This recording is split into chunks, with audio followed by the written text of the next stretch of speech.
नमस्कार, स्वागत आहे तुमचं आपल्या नवीन एका व्हिडिओमध्ये। तर हा व्हिडिओ आहे मी जी इडली सांबर केली त्याचा।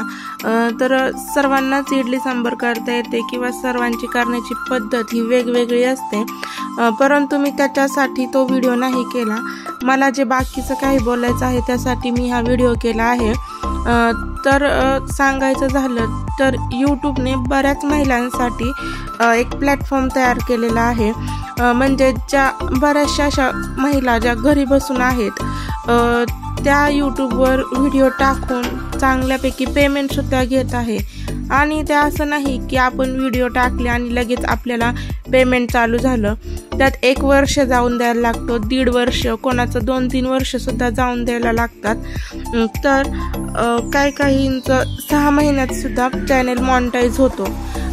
तर बऱ्याच जणांनी असं केलेलं आहे की जे आपले जे गुण आहेत, म्हणजे कोणी शिवणकामासंदर्भात केलेलं आहे, कोण ऑनलाईन क्लास घेतं किंवा बऱ्याचशा जणी जे विणकाम जे काही आहे त्यांच्यातले कलागुण ते यावर टाकत असतं, किंवा कोणी आता बऱ्याचशा खेड्यापाड्यांमधील महिला आहेत त्यांना बाहेर जायला भेटत नाही, तर त्या घरगुती काम करून सुद्धा आपल्या मोबाईलच्या साहाय्यानं व्हिडिओ टाकत असतात यूट्यूबवर, की कोणी तूप करून विकतं। तर आता उन्हाळा किंवा असे सीझन आहेत, त्या सीझनमध्ये कुरड्या पापड हे सुद्धा करून विकत असतं। आणि ते विकण्याचं कारण म्हणजे बाहेरच्या सिटीमध्ये बरेच जण त्याची खरेदी करत असतात, कारण की सिटीमध्ये पण अशा बऱ्याचशा महिला आहेत की त्यांना हे सर्व करणं जमत नाही, कारण की त्या जॉब निमित्त बाहेर जातात किंवा कोणाकोणाला करताच येत नाही। तर अशा बऱ्याचशा जणी आहेत त्या ऑर्डर करत असतात यूट्यूबवर, ऑनलाईन मागवत असतात। आता तेच बरेचसं फॅड निघालेलं आहे, किंवा कोणाकोणाची इथपर्यंत पोच गेलेली आहे की त्या बाहेर देशात सुद्धा त्यांच्या ऑर्डरी जात आहेत। तर अशा पद्धतीने बरेच जण या यूट्यूबवर काम करतात, चांगल्या रीतीने पैसे घेतात। आणि आपण जर काम आपलं चांगलं केलं, समोरच्याला चांगलं काम दिलं तरच आपल्याला त्या ऑर्डर येत असतात।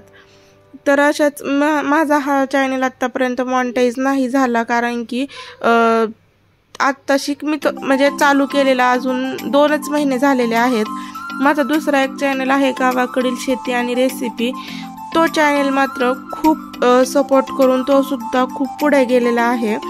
तर असाच आम्ही पण एक व्यवसाय चालू करायचा ठरवला आहे यूट्यूबवर। सुरुवात तर आम्ही फक्त चटण्यांपासूनच करणार आहे, शेंगदाण्याची चटणी, जवसाची चटणी, खोबऱ्याची चटणी। आणि कोणतंही काम करण्यासाठी एकटीने करून नाही चालत, त्यासाठी 2घी जणी तर लागतातच। तर ज्या दुसऱ्या आहेत त्यांचा पण यूट्यूबला चॅनल आहे, परंतु त्या म्हणल्या आपण सुद्धा एक प्रकारे अशी छान अशी सुरुवात करूयात, जर सपोर्ट भेटला तर चांगलीच गोष्ट आहे। तर आम्ही सुद्धा असा एक प्रयत्न करत आहे की काहीतरी करण्याचा, कारण की कसं होतं, जरी आम्ही म्हणजे मी तरी गावाकडेच शेतातच असते, म्हणजे गावाकडेच आहे, त्याच्यामुळे मला बाहेर जायला जमत नाही। घरचं काम आणि शिक्षण कितीतरी झालं, शिक्षण माझं भरपूर झालेलं आहे, पण कसं असतं की एकदा लग्न झालं की तिच्या मागे जर तिने नाही पुढं पाऊल टाकलं जॉब करायचा म्हणण्यासाठी, तर तिच्या मागे घर प्रपंच हा असतो, मुलं सांभाळणं, त्यांचं शिक्षण बघणं, तेच करता करता मी सुद्धा हे करत आहे। यूट्यूबला माझे 2 चॅनल आहेत, तर तुम्ही जसं त्या चॅनलला सपोर्ट केला तसंच या सुद्धा चॅनलला सपोर्ट करत जावा, कारण की मला खूप छान आत्तापर्यंत तरी त्या चॅनलला सपोर्ट भेटला आहे। एक सुद्धा निगेटिव्ह कमेंट आलेली नाही, आणि निगेटिव्ह कमेंट म्हणजे येईल असं मी एक पण काम केलेलं नाही आहे। तर असंच मी छान काम या इथे करत जाईल।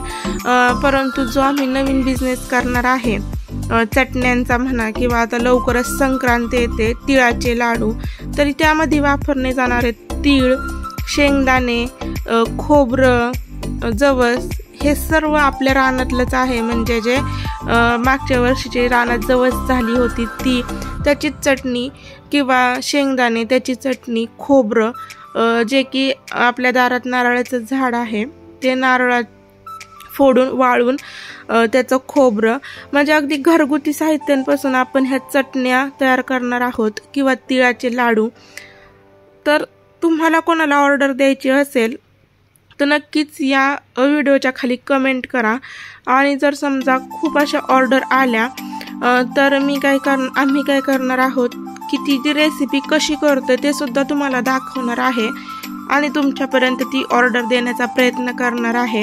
जर कोणाला त्या म्हणजे ते पदार्थ घ्यायचे असतील तर नक्कीच आम्हाला कमेंट करा या व्हिडिओच्या खाली।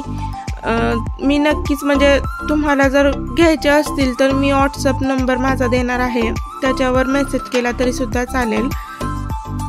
तर असाच हा छोटासा प्रयत्न आहे, छोट्या प्रयत्नांमधूनच मोठे उद्योग तयार होतात असं म्हणायला काय हरकत नाही। कारण की घरी बसून तरी काहीतरी केलं पाहिजे असं प्रत्येक स्त्रीला वाटत असतं। तर नक्कीच तुम्हाला कोणाला चटण्या वगैरे काही घ्यायचं असेल तर नक्कीच याच्या खाली कमेंट करा या व्हिडिओच्या खाली, आणि मग नंतर मी तुम्हाला तो चटणीचा व्हिडिओ करून पण दाखवणार आहे। आणि तुम्हाला जर घ्यायचा असेल तर व्हॉट्सअपसाठी मी माझा नंबर पण देणार आहे। तर अशा पद्धतीने आजचा हा छोटासा व्हिडिओ होता। तर आमची सुद्धा अशी छान अशी इडली चटणी सुद्धा तयार झालेली आहे, आणि जसं मी सांगितल्याप्रमाणे तुम्हाला घ्यायचं असेल तर ऑर्डर स्वीकारल्या जातील। कारण की आपले हे सर्व पदार्थ घरगुती साहित्यांमधूनच तयार होत आहेत। आत्ता जरी तुम्ही पाहिलं असेल मी सांबर केलं किंवा चटणी केली, चटणीसाठी लागणारं खोबरं, मिरची, लसूण हे सर्व आपल्या घरातलंच आहे। तसेच सांबर केलं, सांबरसाठी लागणारा जो शेवगा होता तो सुद्धा मी झाडाचा तोडून आणला। तर अशा पद्धतीने सर्व रानातले पदार्थ त्यांपासून आपण छान अशा रेसिपी तयार करू, तुमच्यापर्यंत देण्याचा प्रयत्न सुद्धा करू। जर व्हिडिओ आवडला असेल तर व्हिडिओ लाईक करा, शेअर करा आणि सबस्क्राईब सुद्धा करा। व्हिडिओ पाहिल्याबद्दल धन्यवाद।